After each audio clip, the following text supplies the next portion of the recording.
Hey everybody, Rich Lovell with the Vacaville Baseball Barn, and I want to talk a little bit today about hitting lanes, what we consider a hitting lane. That would be off a tee, soft toss, front toss, even some live BP when we're standing back maybe 35, 40 feet, as opposed to a pitching machine. And this happens to be a Jugs Jr. machine. And just last week, as a matter of fact, one of my prior students came in. He wanted to hit off the machine. His dad wanted to soft toss to him.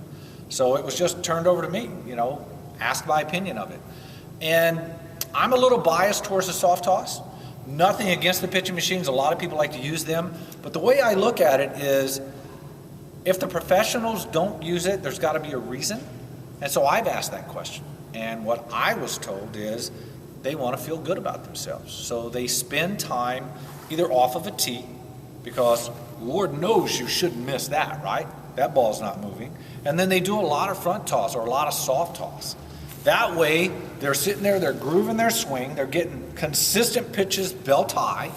And why do we want that? Consistent pitches at belt high. Because then we continue working on our perfect swing, on our perfect pitch. Then once we get a pitch that's not within our happy zone, on a 1 strike or 2 strike count, now our body can make the adjustment because we know where we normally swing, as opposed to a lot of the times in batting cages, not ours of course, but the machines are inconsistent. Ours are pretty consistent because we have strict control over them. We maintain them and so forth. So why, what's better? Why would I want to hit in this hitting lane as opposed to a hitting machine? As I said, more consistent strikes where I want them, and soft toss versus front toss, as opposed to a hitting machine. Also, we get that issue of timing. So I've got a ball here that I show, I drop it down in the chute, sometimes I miss a little bit, I fumble, and there's hesitation. Now you've got the kid out on his front leg, he continues moving forward, as opposed to here, he can see me moving and we get some timing. Now, that timing versus 60 feet 6 inches down to 46 in Little League, hey, why don't I just throw 46 feet? And I don't. How many guys can throw strikes consistently at 46 feet, much less 60 feet 6 inches? That's why we like to stay somewhere between 8 and 12 feet. I do back up sometimes to 25, 30 feet.